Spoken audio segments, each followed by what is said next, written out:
বিভাজন, ধর্মীয় অসহিষ্ণুতা এটা আমার অত্যন্ত কষ্ট দিয়েছে।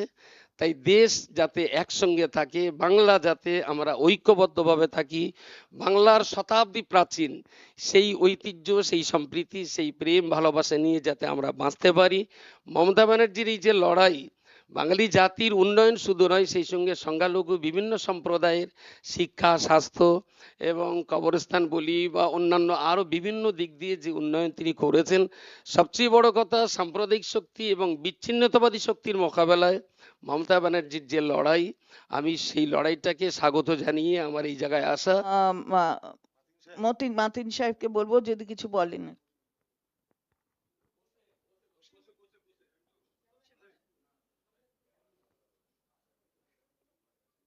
ধন্যবাদ আমার অত্যন্ত শ্রদ্ধাভাজন পার্থ ভৌমিক জি এবং চন্দ্রিমা ভট্টাচার্য জি এবং বিভিন্ন মিডিয়ার সম্মানিত সাংবাদিক মণ্ডলী। আজকে আমার সম্পর্কে পার্থদা যতটুকু বলেছেন বাস, আমি বিরাট কিছু নই। তবে আমার শিক্ষাগত পড়াশুনো করতে করতে আমি এই জগৎ থেকেই কাজটাকে একটু ভালোবাসতাম বলে সেবা শিক্ষা এই নিয়ে আমি কাজের জগতে ঢুকে যাই। এক্ষুনি আমার অনেকগুলো প্রতিষ্ঠান, প্রায় ৮০টির অধিক, তার ভেতরে 18টা আছে গার্লস ক্যাম্পাস। চন্দ্রিমাদি যেখানে আছেন, প্রায় আমাদের ছাত্রী সংখ্যা আছে ৬,০০০-এর অধিক। আর ভিলেজ প্রজেক্টে আমরা শিশুরা যাতে ড্রপ আউট না হয়, ৩ বছর থেকেই সব বাচ্চা যাতে আইসিডিএস প্রাইমারি স্কুলে পড়াশোনা করে, তার জন্য আমরা যে চেষ্টাটা চালাই, সেখানে আছে ৩২৬টির মতো ভিলেজ প্রজেক্টের স্কুল।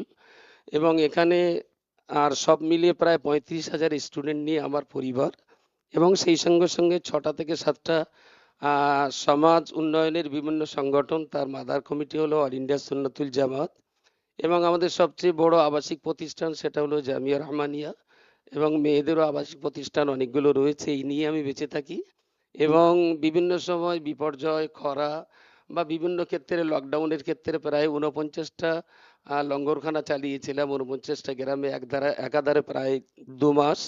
এই নিয়ে আমি সুন্দর থাকি, ভালো থাকি। তবে তার মাঝখানে আজকের দিনে যেটা অত্যন্ত গুরুত্বপূর্ণ হয়ে দাঁড়িয়েছে, আজকে কোনো রাজনৈতিক সমস্যা সমাধানের জন্য এটাই বড় কথা নয়, বরং বাংলা আজকে একটা বিরাট হুমকির মুখী।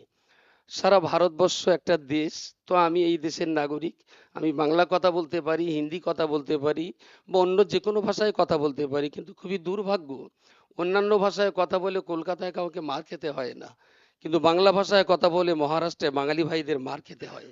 আজকে বাংলা ভাষার সমস্যা, বাঙালি জাতির সমস্যা, বাংলাটাকে একটা কলঙ্কিত করার জন্যে বিভিন্ন উগ্র সাম্প্রদায়িক শক্তি এবং তারা বিভাজন, হিন্দু মুসলমান শিখ ইসাই বিভিন্ন ধর্মের মাঝখানে বিভাজন সৃষ্টি করে যে অস্থির পরিস্থিতি তৈরি করছে, এই পরিস্থিতির মোকাবেলায় মমতা ব্যানার্জির সবাইকে সঙ্গে নিয়ে চলবার যে মানসিকতা, কাউকে অচ্ছুত না ভেবে, আজকে এই আমার পাশেই বসে আছেন দিদি, সাঁওতাল মহিলা, তিনি তো আলহামদুলিল্লাহ আমরা এটাকে অত্যন্ত ভালোভাবে গ্রহণ করি।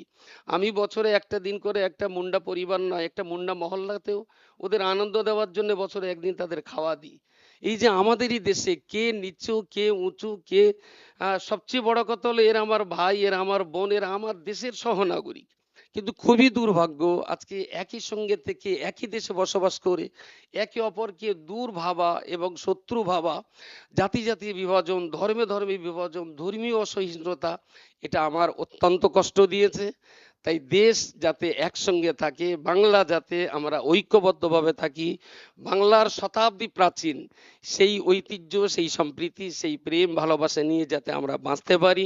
মমতা ব্যানার্জির এই যে লড়াই, বাঙালি জাতির উন্নয়ন শুধু নয়, সেই সঙ্গে সংখ্যালঘু বিভিন্ন সম্প্রদায়ের শিক্ষা, স্বাস্থ্য এবং কবরস্থান বলি বা অন্যান্য আরো বিভিন্ন দিক দিয়ে যে উন্নয়ন তিনি করেছেন, সবচেয়ে বড় কথা সাম্প্রদায়িক শক্তি এবং বিচ্ছিন্নতাবাদী শক্তির মোকাবেলায় মমতা ব্যানার্জির যে লড়াই, আমি সেই লড়াইটাকে স্বাগত জানিয়ে আমার এই জায়গায় আসা।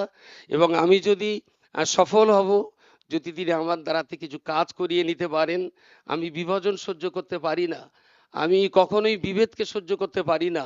পশ্চিমবাংলা এমনই একটা রাজ্য যেখানে মসজিদ থাকবে, তারই পাশে মন্দির, তার পাশে গির্জা, সবাই সবার মতো যে যার ধর্ম পালন করবে, কেউ কারো ধর্মকে অবজ্ঞা করবে না, সবাই সবার ধর্মকে শ্রদ্ধা করবে।